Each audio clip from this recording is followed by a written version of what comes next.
Assalamualaikum warahmatullahi wabarakatuh. Perkenalkan, nama saya Umi Fadila dengan NPM 0623016641.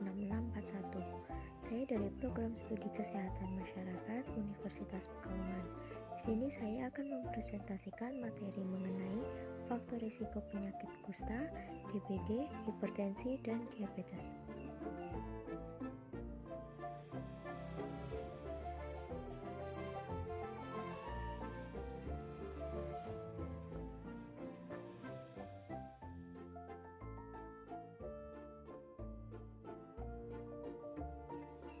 Sebelumnya, kita akan membahas mengenai apa itu faktor risiko. Dalam epidemiologi, faktor risiko adalah variabel-variabel yang berhubungan dengan peningkatan risiko suatu penyakit atau infeksi tertentu. Faktor risiko itu sendiri dapat dikategorikan menjadi dua jenis, yaitu faktor risiko yang tidak dapat diubah seperti usia, jenis kelamin, riwayat keluarga, dan etnis.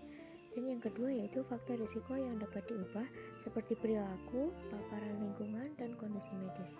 Setelah mengetahui apa itu faktor risiko, langsung saja kita masuk ke dalam materi.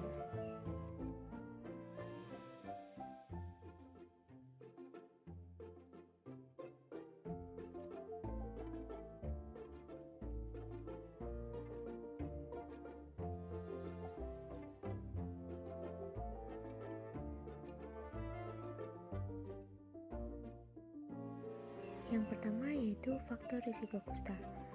Faktor risiko kusta sebagai berikut, yaitu yang pertama, kontak erat dengan penderita kusta, yang kedua yaitu riwayat keluarga kusta, yang ketiga yaitu tinggal di daerah dengan endemi kusta, yang keempat yaitu sistem kekebalan tubuh yang lemah, dan yang terakhir yaitu faktor lainnya seperti usia, jenis kelamin, status gizi, dan kebiasaan.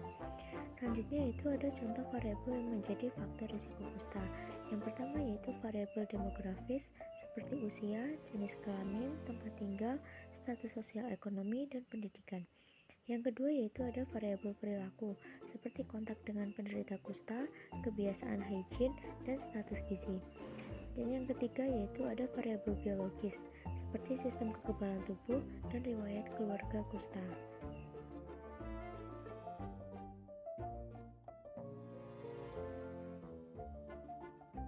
Selanjutnya yang kedua yaitu ada faktor risiko DBD.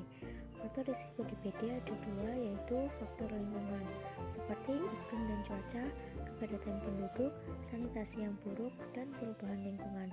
Yang kedua yaitu ada faktor individu seperti usia, jenis kelamin, imunitas, bepergian ke daerah dengan kasus DBD yang tinggi, dan kebersihan individu itu sendiri. Selanjutnya yaitu ada contoh variabel yang mempengaruhi faktor risiko DBD. Yang pertama yaitu ada variabel lingkungan seperti suhu, kelembapan, curah hujan, kepadatan penduduk, sanitasi, perubahan lingkungan. Yang kedua yaitu ada variabel individu seperti usia, jenis kelamin, imunitas, kesehatan, dan riwayat perjalanan. Dan yang ketiga yaitu ada variabel perilaku seperti kebiasaan menggantung pakaian, penggunaan kelambu, dan penggunaan obat nyamuk yang tidak tepat. Selanjutnya yaitu ada faktor risiko hipertensi. Faktor risiko hipertensi ada dua, yaitu yang pertama faktor yang tidak dapat diubah seperti usia, jenis kelamin, ras dan etnis, dan riwayat keluarga.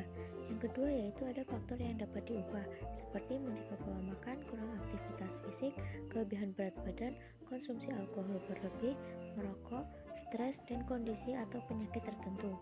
Selanjutnya yaitu ada contoh variabel yang dapat mempengaruhi faktor risiko hipertensi. Yang pertama yaitu ada variabel demografis seperti usia, jenis kelamin, ras dan etnis, pendidikan, dan status sosial ekonomi. Yang kedua yaitu ada variabel perilaku seperti kebiasaan, aktivitas fisik, berat badan, konsumsi alkohol, merokok, dan stres. Yang ketiga yaitu ada variabel medis seperti riwayat keluarga hipertensi, diabetes, penyakit ginjal, kolesterol tinggi, dan apnea tidur obstruktif. Dan yang terakhir yaitu ada faktor risiko diabetes. Faktor risiko diabetes ada dua, yaitu yang pertama faktor yang tidak dapat diubah seperti usia, ras dan etnis, riwayat keluarga, dan riwayat kehamilan. Yang kedua yaitu ada faktor yang dapat diubah, seperti sindrom polikistik ovarium, kolesterol tinggi, hipertensi, kondisi medis tertentu, dan gaya hidup. Selanjutnya yaitu ada contoh variabel yang menjadi faktor risiko diabetes. Yang pertama yaitu ada variabel demografis, seperti usia, jenis kelamin, ras dan etnis, pendidikan, dan status sosial ekonomi. Yang kedua yaitu ada variabel perilaku, seperti kebiasaan makan, aktivitas fisik, berat badan, merokok, dan konsumsi alkohol. Yang ketiga yaitu ada variabel medis, seperti riwayat keluarga diabetes, hipertensi, kolesterol tinggi, PCOS, dan apnea tidur obstruktif. Terima kasih. Sekian presentasi yang dapat saya sampaikan. Kurang lebihnya mohon maaf. Assalamualaikum warahmatullahi wabarakatuh.